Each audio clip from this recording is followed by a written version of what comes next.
Halls throughout the halls of a Four Seasons loft. In Austin, I stall, pause. My eyes crawl to a table. Paralyzed by pairwise dice, then attend to this heaven slice of an angel wrapped in skin. Though dice and woes of life, love deprived, look at her vibe. What's the meaning of life? One subjective paradise, crystal chandeliers, motives reflected off the mirrors appear clear, running from ear to ear.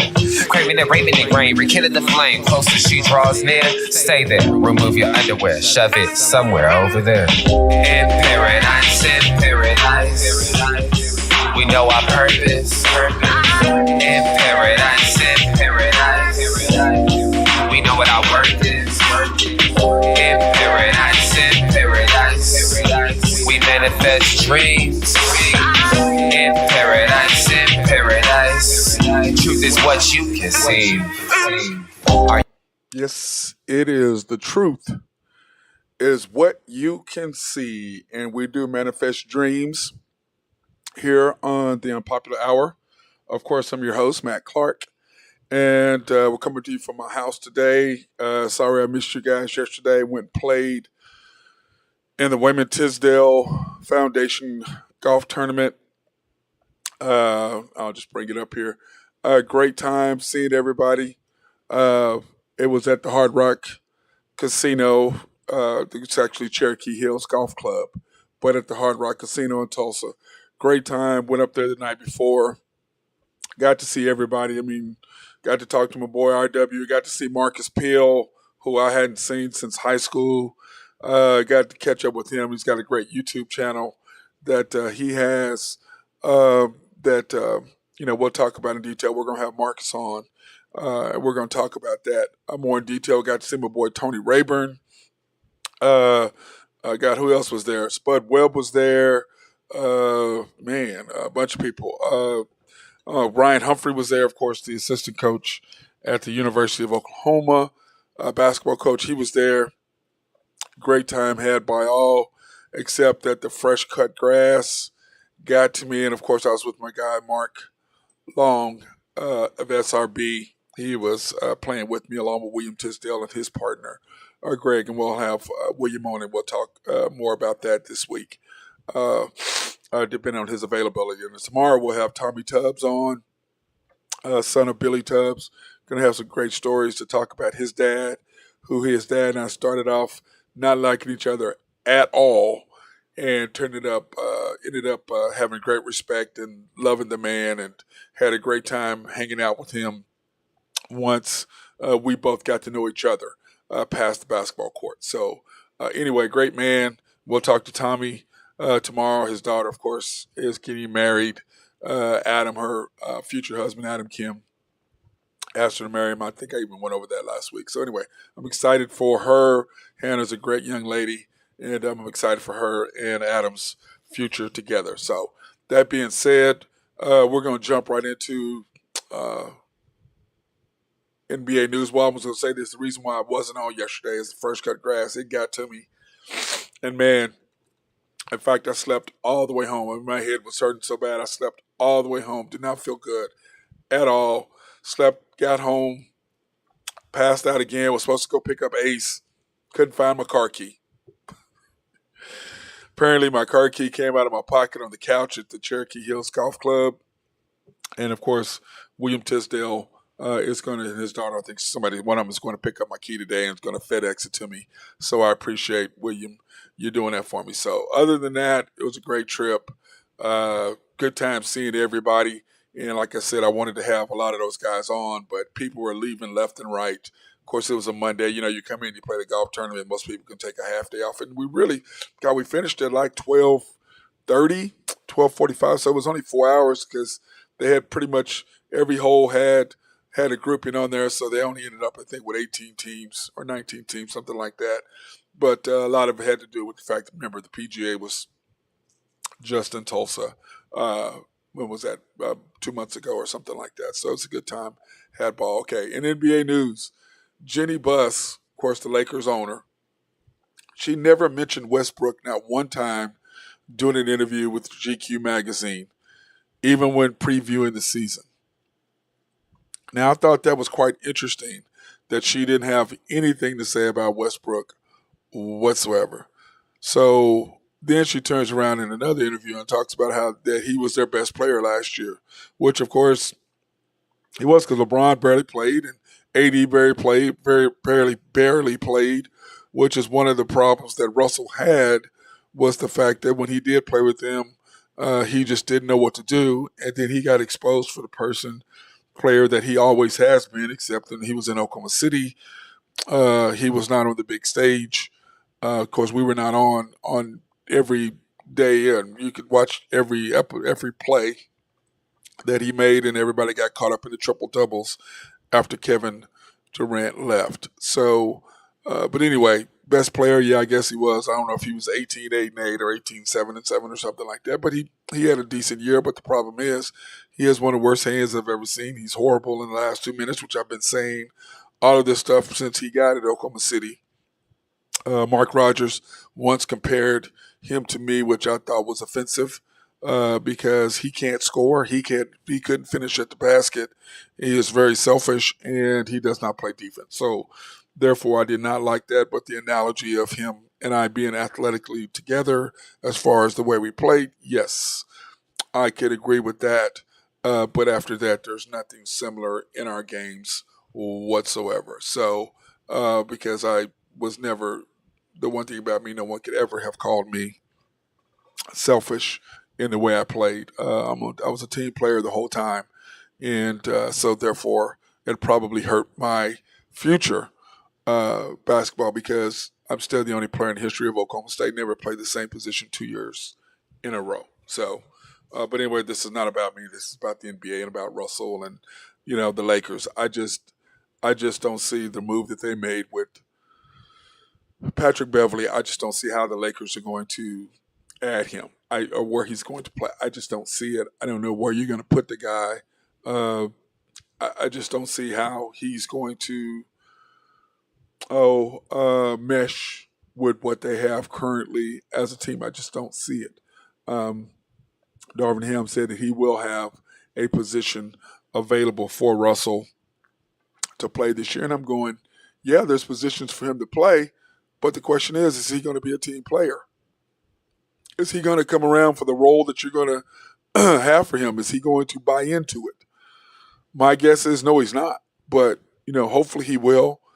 Hopefully it'll make a difference with the Lakers. And if his future is going to be, if he's going to have a future in this league, it's going to have to be where he is a role player and not the guy that he is, unless somebody just wants to put people in the stands and watch him run up and down the court and slam dunk every now and then and miss layups and throw the ball over the backboard and all the stuff that he does.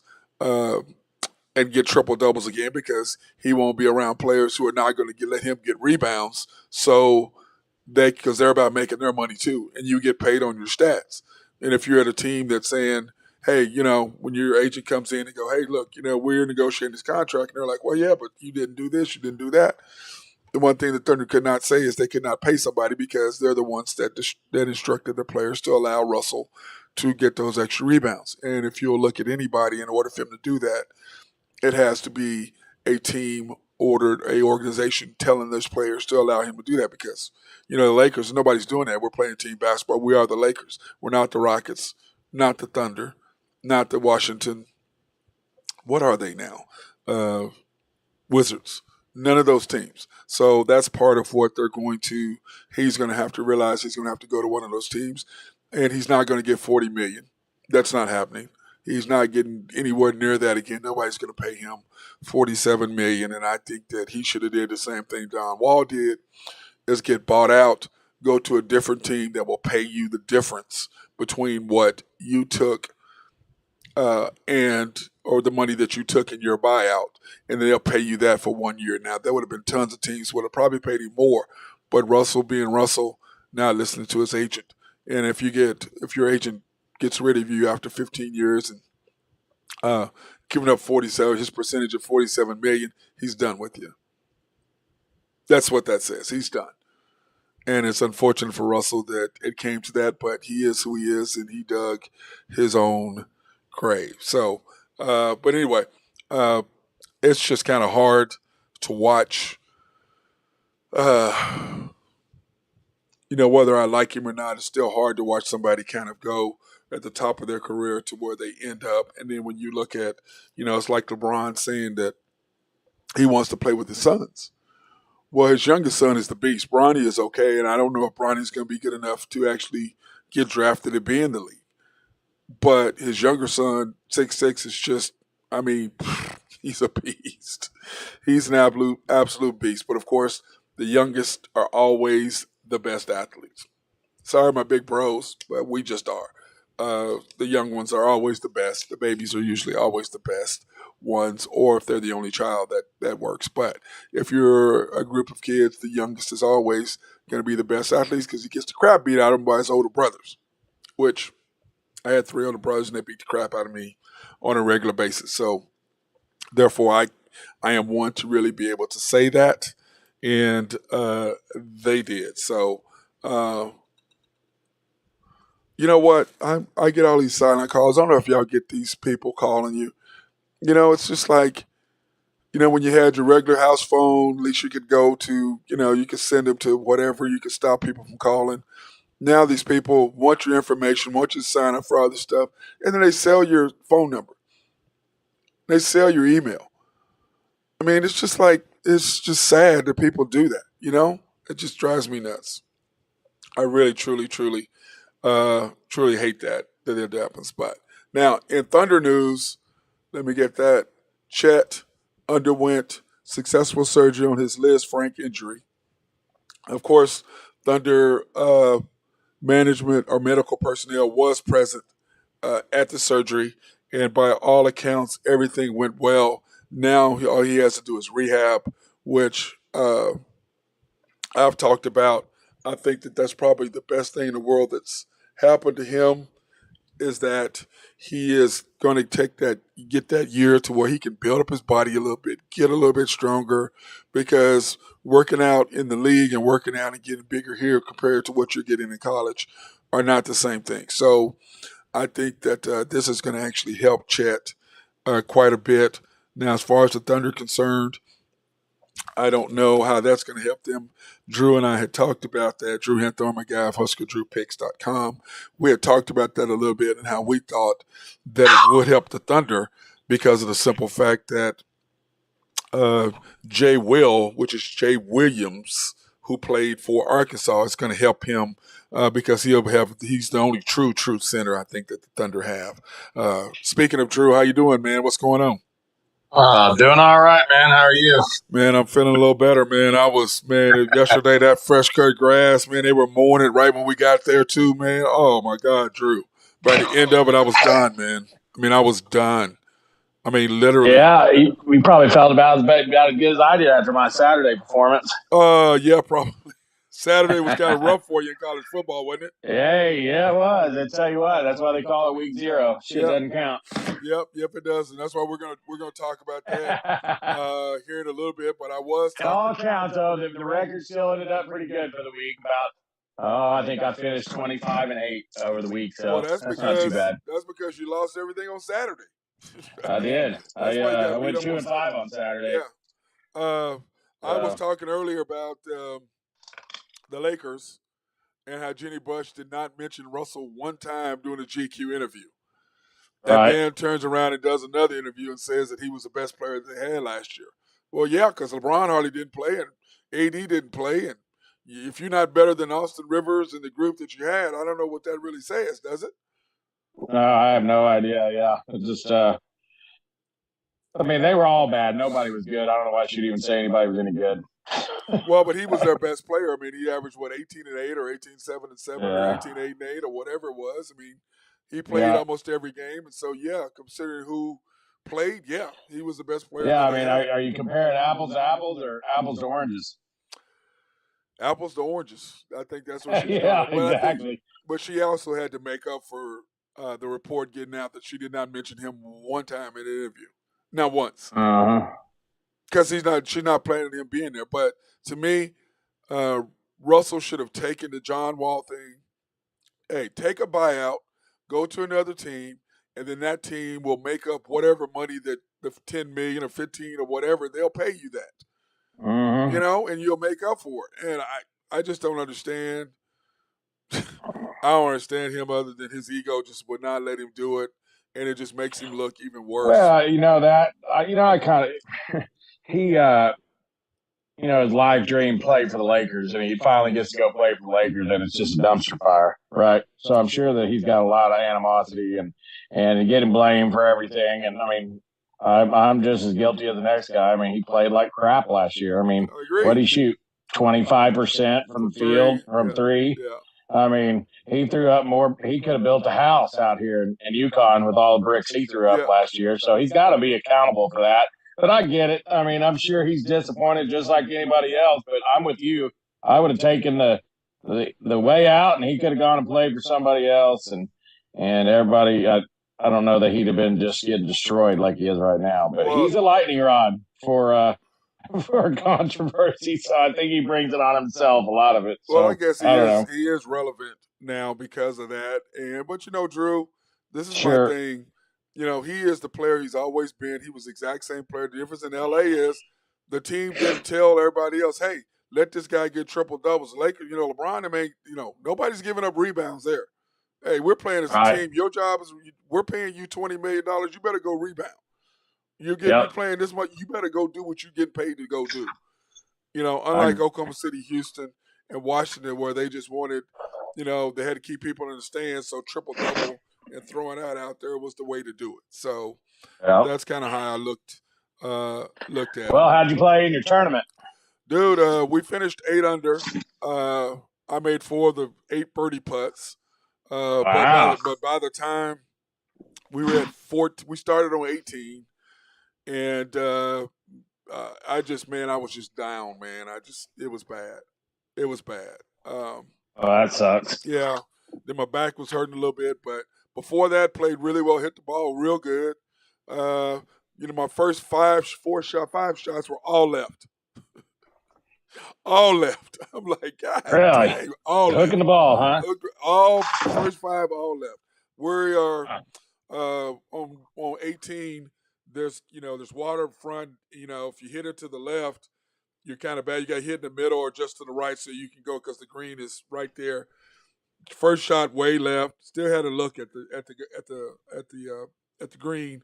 Got my other guy Greg, William Tisdale's partner, hit it right, 80 yards out, perfect lie, hit it left, pin high, in the sand. Pin high, perfect deal. I said, man. So they come back out. We're on number 1. I hit it way left again. I'm just going, man. Then we get up there, and we're about, what are we? Probably 30 yards out, 40 yards out. We're about 110 yards out. Left over the green. I'm just going, man. I'm 110 yards out. I have an 8 iron, and I knock it over the green to the left.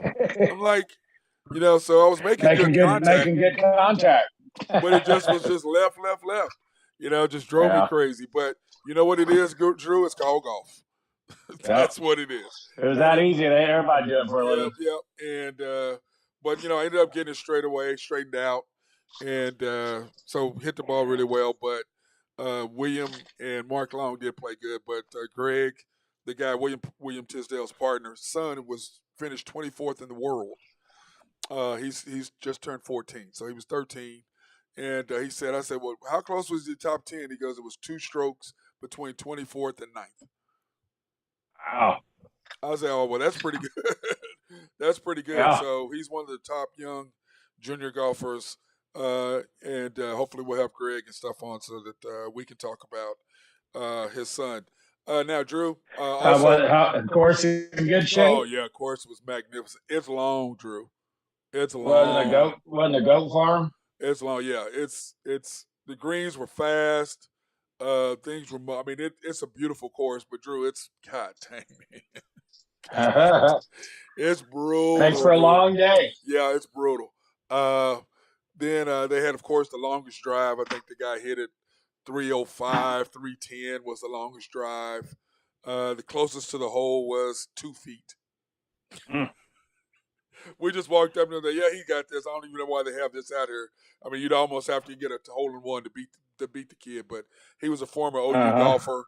He had the longest drive and he had closest to the pin. Shocker. Wow. Just graduated, last year. Ringer. It's like, why is that guy in here? Why is he? You know what I'm saying, Drew? I think his team won. He should have been a different flight. Yeah. Well, they only had, I think, 18, 19 teams, so it was just one flight. And then, of course, the Terry and Tony Peters were there, and I said, "Oh well, hell, they're gonna pin whip us. That's what they're gonna do." And he did give me some moonshine, Drew. He made his own moonshine, so I got some. I don't know if I can say that. I don't know if I should even say that. But anyway, someone there gave me some moonshine. Somebody gave me some moonshine. That was pretty tasty. Tasted it last night. It tasted good. And I said, "Well, it helped me pass out." Is what it did. Yeah. So that moonshine will sneak up on you. Oh, dude, it will. So what we're gonna do now, Drew, is we're gonna take a quick break, and then guess what? We're gonna come back. I've got the question. Well, we'll talk about. We're actually going to talk about Thunder. Then I'll go to our break, and then we'll cut question today. Okay. Chet had his surgery today. Drew went successful. It's Liz Frank, and they had the Thunder. It was for funny quote. Thunder medical personnel were there. Really? Did they even need to put that in there, Drew? I mean, was that necessary? Of course, the Thunder medical team was there. I mean, you think it was the Thunder team doctor that did the surgery, the Thunder team surgeon. Yeah, no, it was the guy they got it done in Indiana. Whoever the number one Liz Frank guy in the world is in Indiana. That's who did it. When you're a professional athlete, you get the number one guy wherever the hell he's at. That's who's doing the surgery, or woman, whatever, whoever the best surgeon is that. What's the surgeon that's Atlanta does all the knee Dr. surgery? Anderson. I'm talking about the guy in Atlanta Anderson. that does all the knee surgery for all the NFL guys. Yeah, Anderson. He used to. Now they come wherever. We have a very good one here in Oklahoma, so people start coming to us up here in Oklahoma City. So we did do some of that stuff, and we're working on that. But anyway, so we're glad that Chet's taken care of. So that being said, I want to thank our sponsors. Of course, that is Collaborative Logic. If you have any IT needs, those are the people that you want to go to. SRB, any surveying, engineering, planning, those are your people. So my guy Mark Long over there, Jose Fierro and Oak Grove Trucking, and of course Greg and Max Nafee. And if you want to go and have a good time, you go to Y&B, family owned and operated since 1912. The bank that makes things happen. The bank that makes things happen. I was like, what you doing? You can pre-qualify online at www.ynbok.com.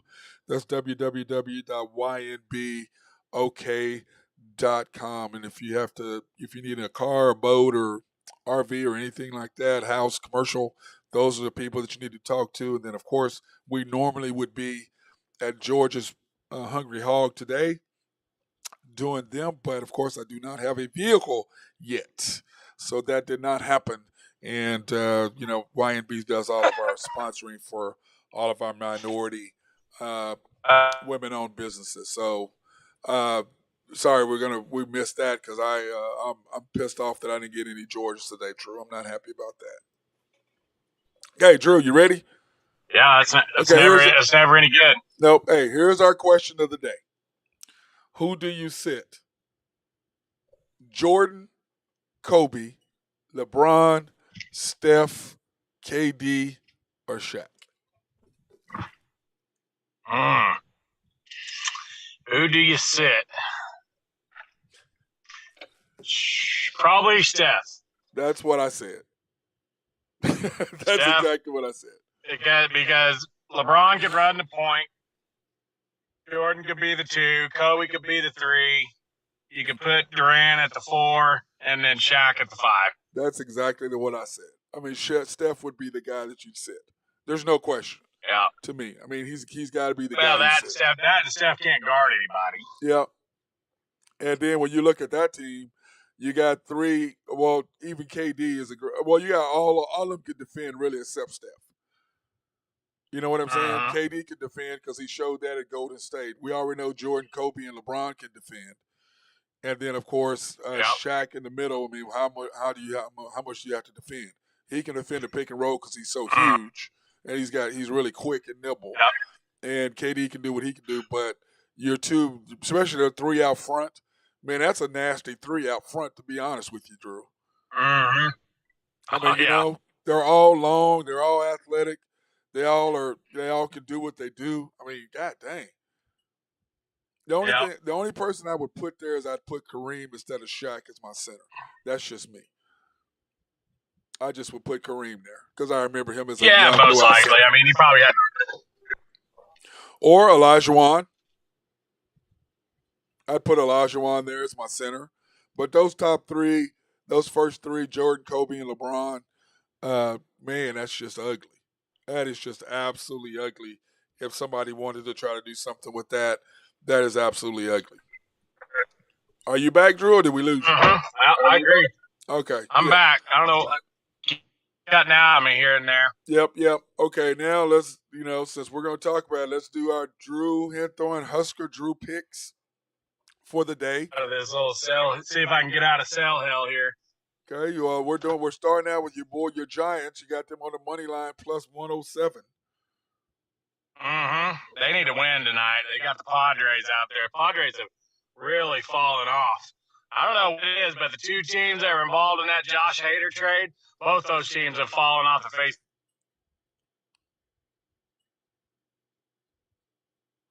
I don't know what the deal is with Drew and his cell phone. He needs to change carriers or something. There you are. Yep. Got you now. Here we go. Okay, the D-backs plus 116. Yeah, the D-backs have kind of been a tricky team to gamble on the last few nights, but they play pretty well at home against the Phillies, and the Phillies, again, they're up and down, and I don't know. I got a gut feel on the D-backs tonight. Phillies are throwing Aaron Nola, so I like the under in that game too. And that Zach Gillen has won 4 of his last 5 starts, so we'll see. Well, that's a good thing right there. How about your Braves? Oh, there we go. What happened to them this weekend, bro? Oh man, those were. You know what? Hey, I said that was going to be a crazy series, and it was. You had a give up a 3-run home run to a guy that hasn't hit one since Jesus was born, and that cost you the game on Sunday Night Baseball. But that was going to be a tough one to win anyway, with the ring of honor ceremony and all that stuff there in St. Louis. But overall, the Braves only threw one of their really considered their aces at 2 out of 3 game series, so they were in every one of them. I think what the Braves were doing was, I think the Braves were saying, we're going to see y'all later, and we're not going to show you our pitching staff. What it looked like, because they had a chance to throw Morton and Freed, and they didn't throw either one of them. And I mean, that's a good strategy because, we may see you either way, whether we're the wild card or we're the winners. We may see you all, and why are we going to give you a look and give everybody a chance to see our pictures? They got beat in extra innings on one, and then got beat on a 3-run home run in the bottom of the 8th in the other. But it's all right. Yeah. The over hit Sunday night, which that was a winner. Well, at least you got that. Okay, how about your Stros, the Stros and Rangers? Shocking over. You got to take the over there in Houston. Dude, you have to come up with a number for something for the Rangers. You can't stay under without thunder. And the Rangers, you're just over. The over is in danger if you bet the Rangers. Or the over is not in danger? The over would be in danger. It's going to go over. Oh, it's going to go over. That makes sense. Of course, my Dodgers. How about them Dodgers? 138, brother. Minus 138, It's bro. crazy. I mean, I'm done betting against them. They win every night. I mean, I think what are they 43-9 in the last 52 games or something like that. Something crazy. Bro. It's crazy. Yep. And then last night they lose. They put their Cy Young guy on the IL, 10-day IL, and they go back. And the guy only gives up 2 runs. Well, that's good pitching. That's good farm system, which is what Derek Jeter was trying to do with Miami, saying, "Hey, let's build up some guys in the farm system and let's get ourselves better. And that way, they're all cheap. You ain't got to pay them a bunch of money." They've lost Kershaw and Goslin over the last month, and haven't missed a beat. 2 of the top contenders for the Cy Young, and these guys just keep throwing guys at you. I mean, And that's it's the best team money can buy. They're the evil empire, dude. like Them and the Yankees. Them and the Yankees. And you know what's so funny about the Dodgers is that they'll get all those guys back right before playoffs start. Oh yeah. Everybody be healthy and rested and ready to go. Kind of like the Lakers did when they won the championship in the bubble. Anthony Davis and LeBron were well rested by the time they began to pick back up. I got a feeling you're going to see the Braves and the Dodgers again in the playoffs. So we'll see what happens. Yeah, we may have to go figure out how to go down and watch that game, man. I'm hoping that Atlanta gets their shortstop. I hope we get Albies back. Need to get Albies back and healthy. And Acuna's not right. He can't run. He didn't even play 2 of the games in St. Louis. I know. What's the deal with that? His knee's not right. He looks like he's gimpy. I mean, I think his swing's fine, his shoulder's fine, but I think his knee from the previous injury that he had last year, he just looks gimpy to me. He doesn't look like he's running at full speed. Hey, well, you have to turn if your knees are messed up trying to turn, because you got to plant and turn every time. That's not good. Like in golf, same thing with the baseball swing. So I look for if they've got a 8-game lead for the wild card, which would give them home field advantage for the wild card series. If what do we got? 29 games left, is that right? Something like 28, right. 29. Don't quote me on that, but I think it's right at 30 games. And they're down 3 right now to the Mets. Thing is, though, is that it's such a huge advantage to win the division. Yep. You win the division, you can sit back and wait to the division series. But just kind of depending on what happens, I would look for them to rest him. We'll see. I mean, they need his bat in the lineup, but if he's not 100%, then I don't know. I don't think you keep him in there, but we'll see. Also, about the thing is this: if you're in wild card and you get in a groove, it don't matter if somebody's been sitting and waiting on you, because once you get hot, your bats get hot, and your pitching is hot. It doesn't matter. I mean, how many times we've seen somebody win the NFL, the Super Bowl? They go to the Super Bowl because the team gets hot because they're playing all the way through the deal. Cincinnati did it. The Giants did it when they won both of those under Eli. They had to go through the wild card and be on the road, and then go to the Super Bowl and win. So I just think that the thought's going to be decided here in the next couple of weeks, depending on what the Braves got a pretty good schedule coming up, to where they could probably the Mets have to play the Dodgers the next 4 nights. So that series could tighten up real quick, and then the last 3 games of the year against the Mets. Yeah, isn't that crazy? Yeah, the last 3 games of the year in Atlanta against the Mets. So it can all come down to the last. How many are there down now? 3? They're down 3. Yeah. And the Braves are playing the Rockies the next 4 days, and the Mets are playing the Dodgers. So it could tighten up real tight here over the weekend. And they're playing especially if you're going down, you're going to be taking the over if they're playing in Colorado, right? They're playing the Rockies at home. Yeah, they're not. It's in Atlanta. Oh, okay. Well, then that's totally different. I know you have to do that. So. But the Rockies pitching is terrible, so. Yeah, that's what I'm saying. They're going to blow them out the water on that. There's no doubt. In NFL news, Drew, Jimmy Garoppolo. Yeah. Well, we called that, didn't we? Yeah, we did. I didn't think there was any way they were going to let him go for Trey. And Trey Lance hasn't looked great in preseason.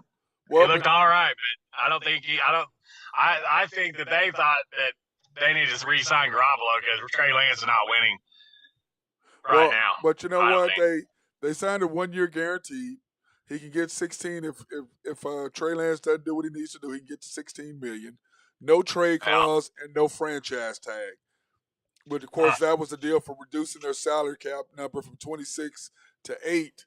You know, it win-win for him. He goes, look, I'm gonna get a minimum of $6 million. I done made what? How much has he made off them? 100 and whatever million, something from the 49ers or something crazy. He's made off them. So yeah, it's a big number. And so he's like, well, whatever, I'll cut it down to 6. If he screws up, I can get up to 16. But after this, I'm gone. You can't trade me unless I approve it.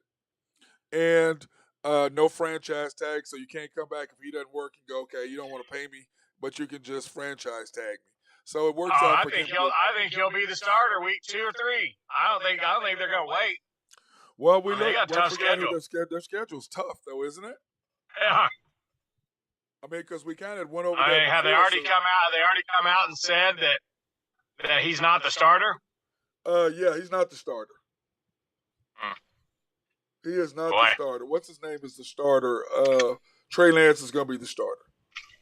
Huh. Well, I tell you what, they dropped the first 2 games. They'll be calling for his head. Yeah. Who do they have? Let me see. What is their schedule? I'll pull that back up. Yeah, they have. They play the Bears, and then at Chicago. Then they have the Seahawks at home, Broncos on the road. So those are their first 3 games. And the Rams. They should be 3-0. And they got the Rams. 2-1 at worst. 2-1, and then they have the Rams at home. Yeah, then you got Carolina, Atlanta. Both those are winnable games. And then after that, it gets tough. Yeah, so when you're looking at them, they can do okay, Drew. It's not like, Well, that's what I'm saying, though. If Trey Lance goes out there and drops a game to Chicago and Seattle, they'll be looking at making a move. Or if he goes out there and throws 2 or 3 picks. If he loses to Seattle, he's out. And then you got the 49, you got the Rams and Panthers. So, Falcons. You got, they should be 5-2, 6-1 right about then. You would think. Yeah, you would think. But, we shall see how it plays out. But I was looking at that. I'm like, man, there's an opportunity for them to do some things. But at the same time, it is what it is when you got to come through the schedule and coming through that. Now, today we're going to do the NFC South, Drew. So, the NFC South, of course, that is the Falcons, the Panthers, the Saints, and the Bucks. Now, you and I have both picked the Bucks to win it in our when we did our predictions, the NFL preseason predictions. Right. You and I picked the Bucks to win, Saints second, and I think we picked the Panthers over the Falcons. I think Falcons we picked to go last in that division, if I remember correctly. Now that's a weak division. Yeah, and here's you can pull up Tampa Bay and the Saints schedules, which is kind of what I told you. Man, your boy Randy Wright's on you, Drew. Did you see what he said? Oh, he is. He's Vandy cheer section. The bank that picks Vandy, like Vanderbilt, it rested when they played Hawaii. Well, what I didn't factor in was the nerd factor. Those nerds probably didn't even leave the hotel. They just stayed in there. They were ready to play. They didn't go to the beach. They didn't go have cocktails. Those nerds just stayed on their computers, sat in a hotel room. Yeah, clearly they did not, did they?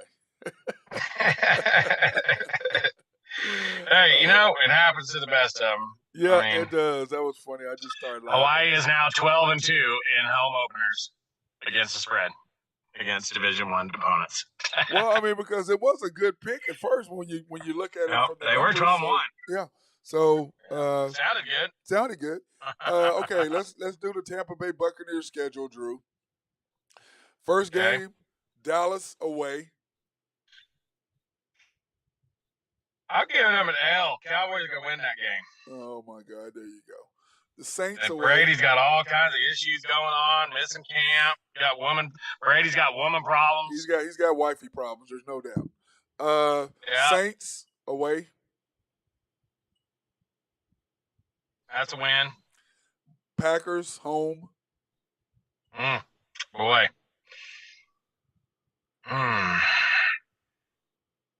I'll give him a win. Chiefs home. Loss. Falcons home. Win. Steelers away. That's what I said. I'm going to give him a loss there. Because I believe that defense is going to be all over Tom. Yeah, they will be. Panthers away. That's a win. Ravens home.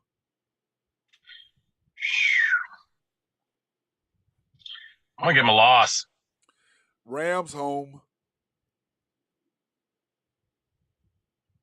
Give him another loss. Seattle home. Win. So you have my first 10. You've got them 5-5. Browns away. It's a win. Saints home. Win. Niners away. Tom coming home. I like that for Brady, though. Yeah, that's a win. Bengals home.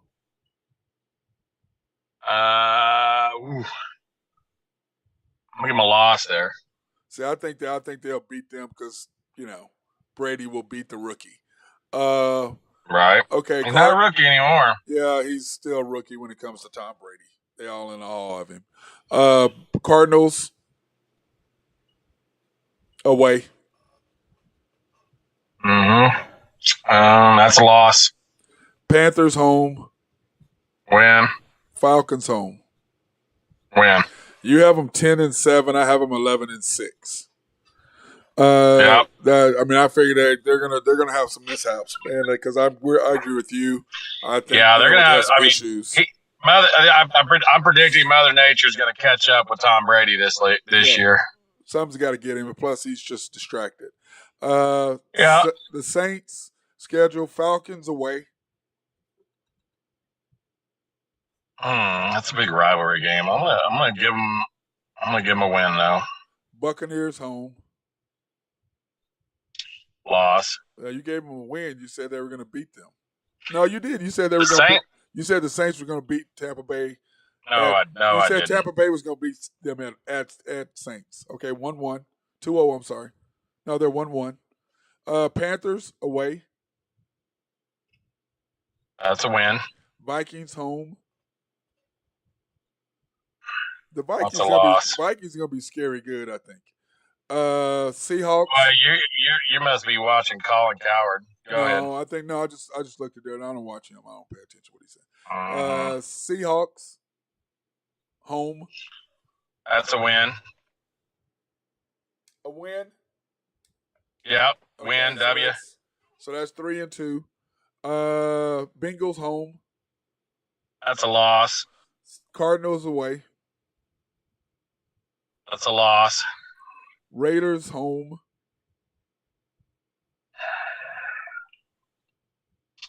I'll give them a win there. Ravens home. Wow. Loss. Steelers away. That's a loss. Rams home. That's a loss. God dang, man.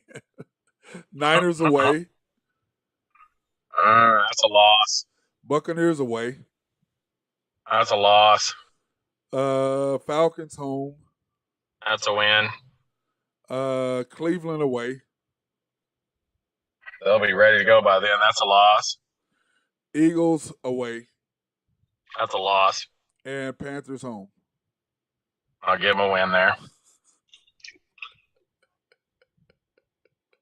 It's at 7-10. 7-10. I have them 10-7. You have them 7-10.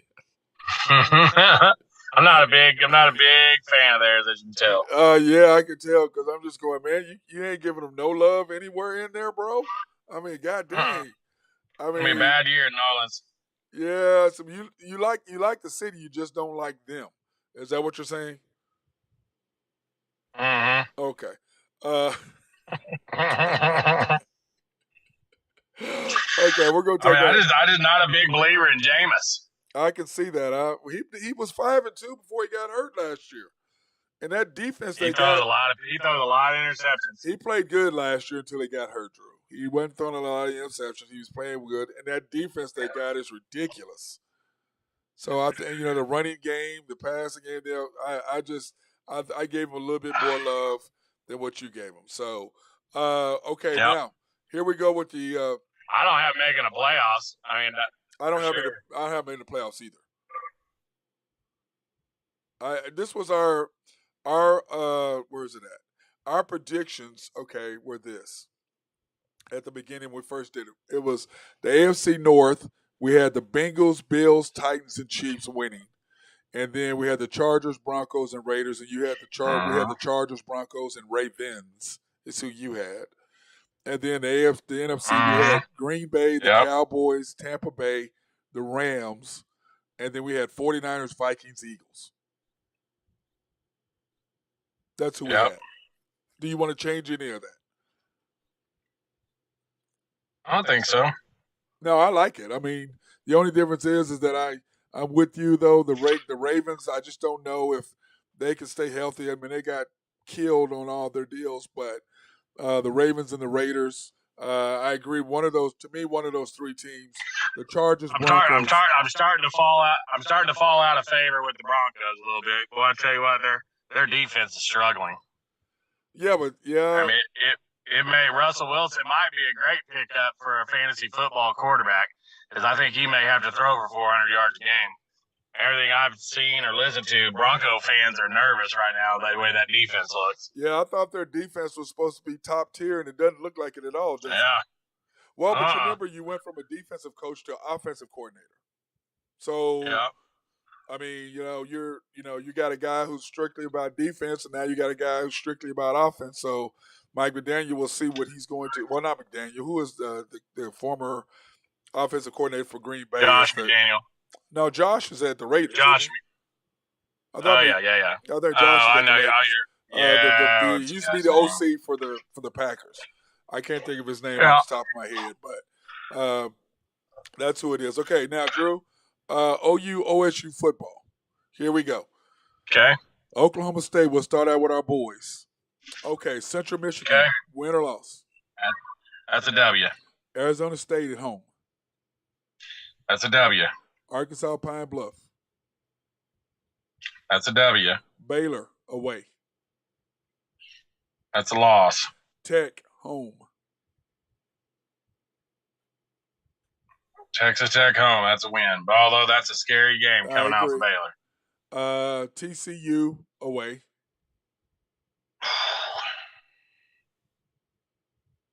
Man.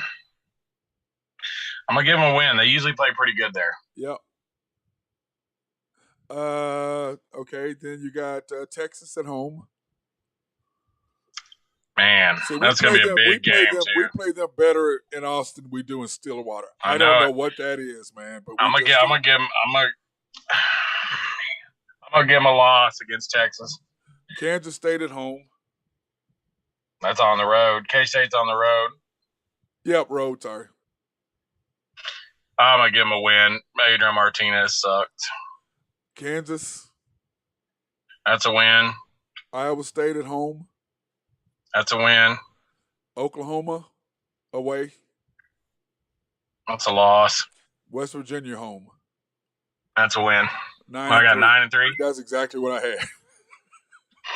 They could go. They could be in the ballpark for 10-2. They could be 8-4. Yeah, or 8-4. Yeah. That's why I was looking at both of those. Okay, OU. UTEP home. That's a win. Kent State home.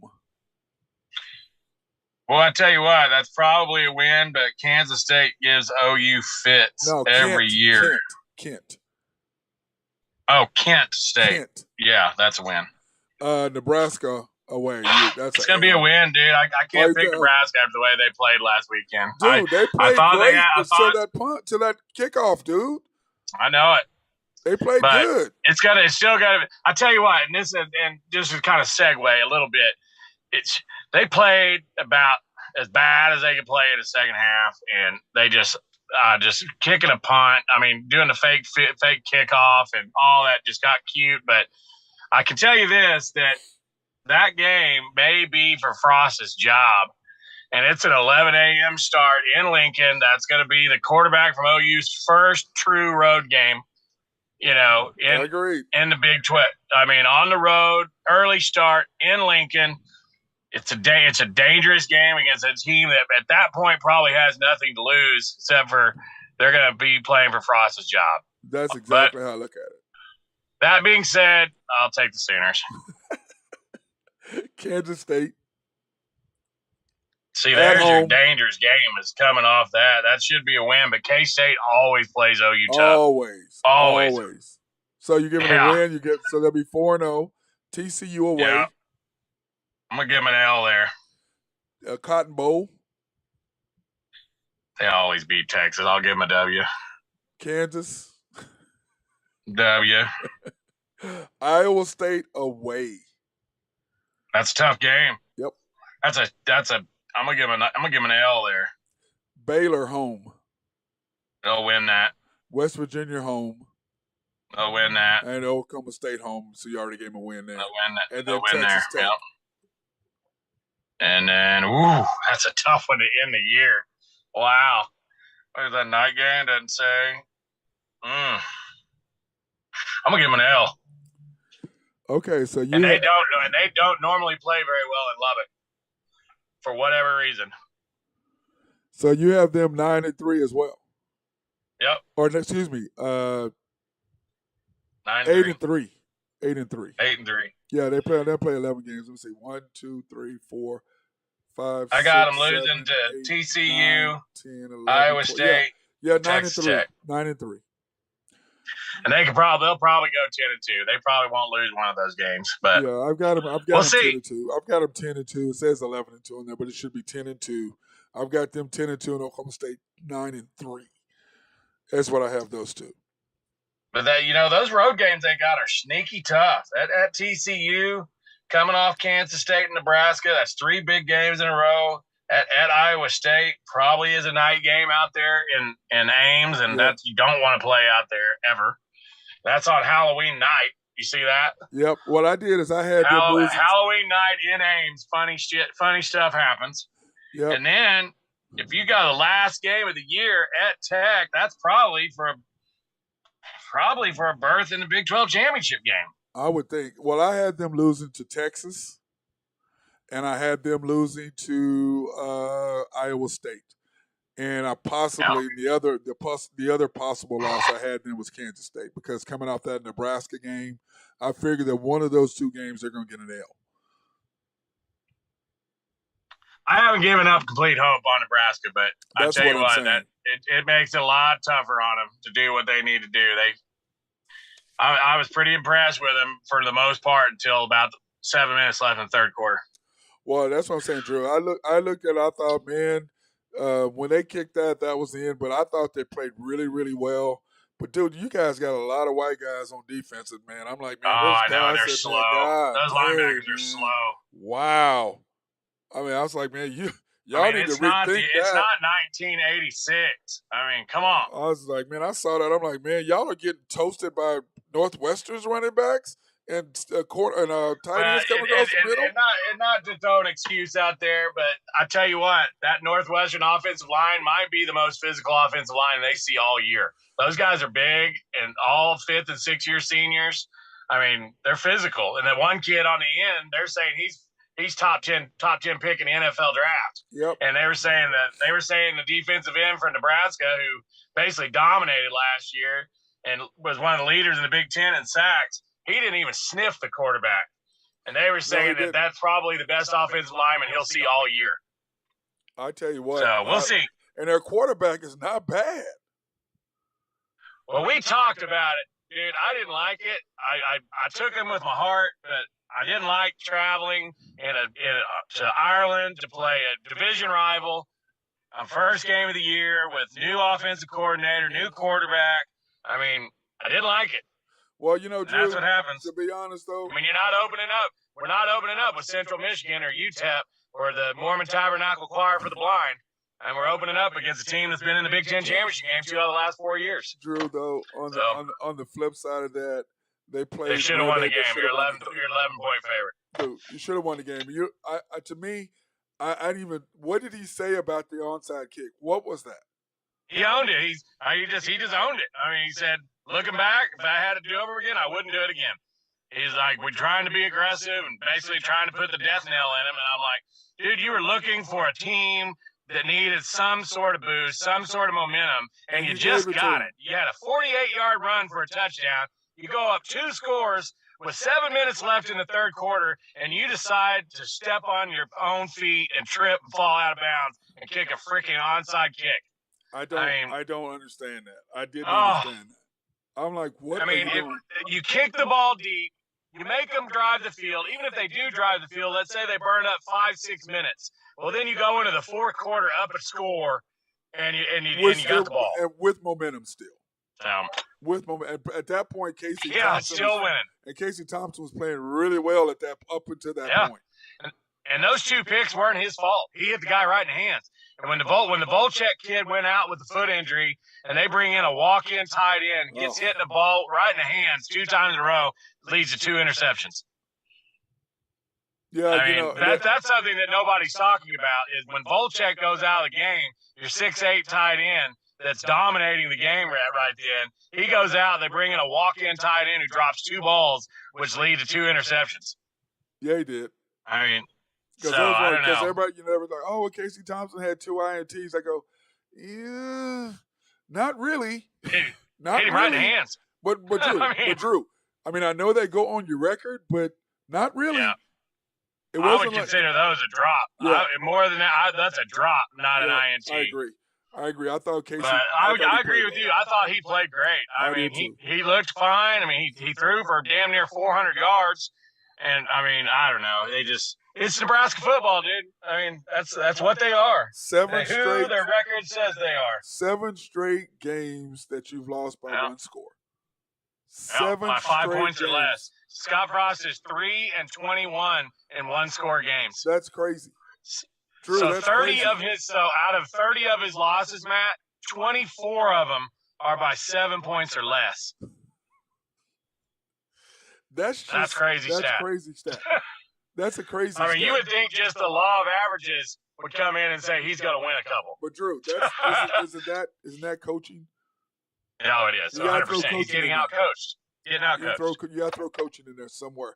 And you're not out there coaching against a bunch of scrubs. I mean, you got Pat Fitzgerald, you got Jim Harbaugh, you got Paul Chryst of Wisconsin. Yeah, you Pat Day. Ohio State, Penn State, Minnesota. I mean, there's some top-notch coaches in there. He just might be in over his head, Matt. Yeah, he might be in over his head. Well, Drew, the whole thing is, you just score. You go 48-yard a run for a touchdown. You got all the momentum. They're like, oh, no, here they come. And then you onside kick. And give them a ball on the 35-yard line with momentum, and they go in and tack one on you in 3 plays. And it was over after that. It's almost like he took the air out of his own team. Yep. He just couldn't get out of his own way. Nope. It's what it's looking like more and more and more. So, all right. And I'm a Frost guy. I thought he was the answer. I mean, coming off of UCF at 13-0 and winning the freaking Citrus Bowl and all that stuff.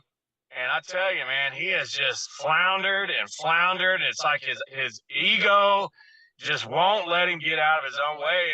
And if you're Nebraska, you got to fire him. He's 15-30. Yeah. I mean, in 4 years, I don't see how they have a choice. Is this his 4th or 5th?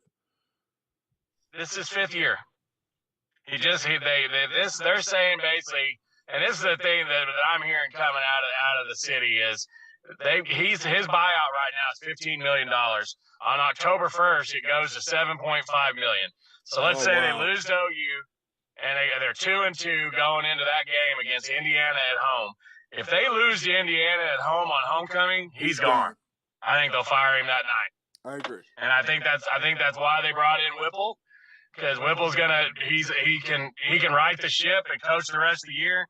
And I don't be surprised if Mickey Joseph might be the next head coach at Nebraska. Won't surprise me. I tell you, Drew, I just looked at it, man, and I don't understand it. I just really don't. Vanderbilt would not have kicked an onside. He's just Randy's on you today, man. What'd you do to him this weekend? I know, man. I'm gonna have to pay off that debt. I'm gonna have to pay off that debt so I can stop hearing about the Commodores. I mean, God dang, man, he is just on you. They were well rested. Bunch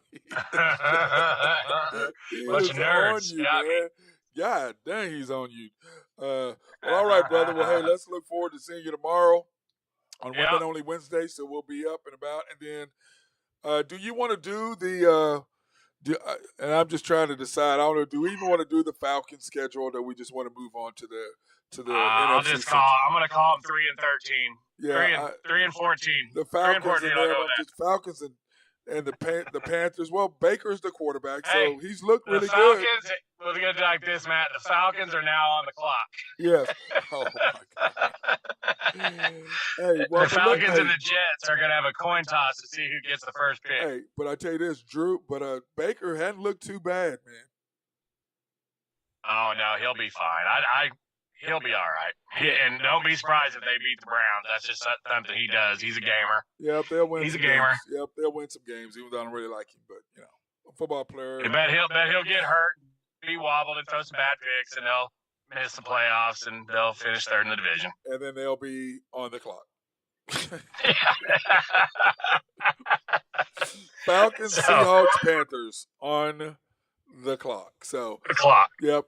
All right, brother. Appreciate you. All right, man. Well, get feeling better. And hey, what's your plan for Thursday? Or just hit me up after the show. Let me know your plan. I'm thinking about heading to Stillwater. Thursday, I've got my little kids. Whose son that I've got to train from 4 to 5. So I was going to plan on just leaving as soon as I'm done with them.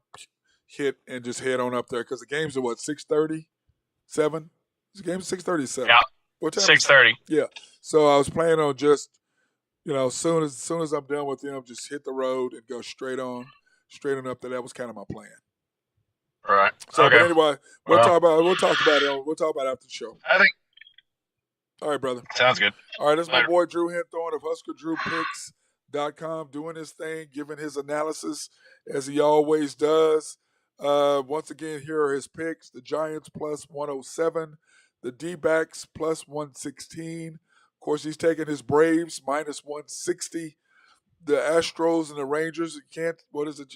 You anytime it's a Ranger danger over something. Anytime you bet on the Rangers, the over's in danger. I think that's what he said.